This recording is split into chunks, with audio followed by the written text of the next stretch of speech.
Үшінші перзентін дүниеге келген күні 3 күн өтіп жолдасы қали тағдырдың тауқыметіне ұшырап өмірден көз жұмады. Бұл Айжамалға қатты соққы болып тиді. Көп уақытқа дейін есін жия алмай жүрді. 3 перзентін ойлап, мен осы перзенттерім үшін өмір сүруім керек. Оларға мен әлі керекпін ғой, деп өзін өзі қолына алып, есін жиып күш жинайды. 3-ші перзентінің атын Әли қояды. Әрине, Айжамалға оңай болмайды. Әке де, ана да бола білу кез келген адамның қолынан келе бермейді. Мұндай мықтылық, төзімділік Айжамалдың бойына дараған байлығы. Сөйтіп Жанатта, Қанатта, Әли де ер жетіп, үлкен азамат болып өседі. Айжамалдың жасы орта жастарға кеп қалды. Келін алып, балаларымның қызығын көріп, немере сүйем деген мақсатымен үлкен баласын Жанатты үйлендіреді. 1 жылдан соң Қанатта отау құрады. Бақыт нәрін татып, немере сүйеді. Жасы ұлғайған сайын Айжамал мазасыздана бастайды. Біраз уақыт балалармен келіндермен бірге жасаған соң 2 баласында бөлек отбасы етіп жібереді. Өзі 3-ші ұлы Әлидің қолында қалады. Сөйтіп кезек-кезек балаларының үйіне барып қонып жүреді. Соңғы уақытта келіндері Айжамалды ұнатпаған сыңай мінез көрсете бастайды. Айжамал үйлеріне бара қалса, отырса опақ, тұрса сопақтығын айтып, артық екенін білдіреді. Балаларына еліктейін десе, әйелдерінің айтқаннан шықпайтын боп күрт өзгеріп кеткен. Келіндерімді соншалықты ренжітетіндей не істеп қойдым екен деп көп ойланады. Мүмкін кәріліктен болар.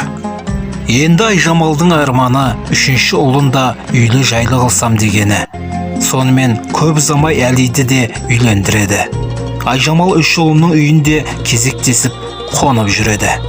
Бара-бара 3-ші келіні де мінез танытады. Айжамалдың жасы да бірталайға жетіп қалған. Кәрілік шағы. Мұндай шақ мейірімге, қамқорлыққа, сүйіспеншілікке мұқтаж болатын шақ. Айжамалдың қартайған шағымда балаларымның қарақатын көрермін дегені құр бос сөз боп қалғаны өкінішті ақ. Не Жанатының, не Қанатының, не Әлиінің рахатын көрген жоқ. Үйінде болса, көретіні қорлық. Ұлдарыны да артық екенін түсінеді. Тіпті үлкен келіннен неге бізді жайымызға тыныш қоймайсыз, біздің тыныштығымыз сізді деп бұзылды. Егер қаласаңыз, қарттар үйіне апарып тастайық, сізді ол жерде ешкім мазаламайды деген сөзді естиді. Мұны баласы ести тұра әйелінің сөзін жақтайды.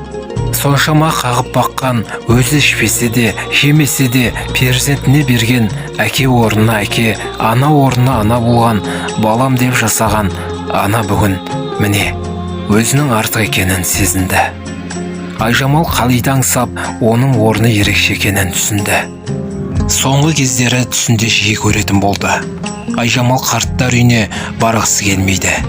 Отбасы ортасында бақытты өмір сүргісі келетінін перзенттеріне жылап тұрып айтады. Бірақ балалары ана қадірін білмейтін, анасы екенін ұмытқан бақытсыз жандар ғой. Сөйтіп Жанат анасын қарттар үйіне апарып тапсырады. Айжамал баласына үйіне апаруын өтінеді. Жанат, апа бұл жерде сізге жақсы қарайды, хабар алып тұрамыз деп кетеді. Сол кеткеннен қайтып оралған жоқ.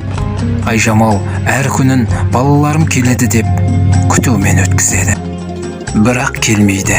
Жылай-жылай көзі нашар көретін боп қалады. Тіпті көрмейтін де болды. Қарттар үйінің директоры Асанаға Айжамалды емханаға апарып жатқызады да балаларына хабар береді.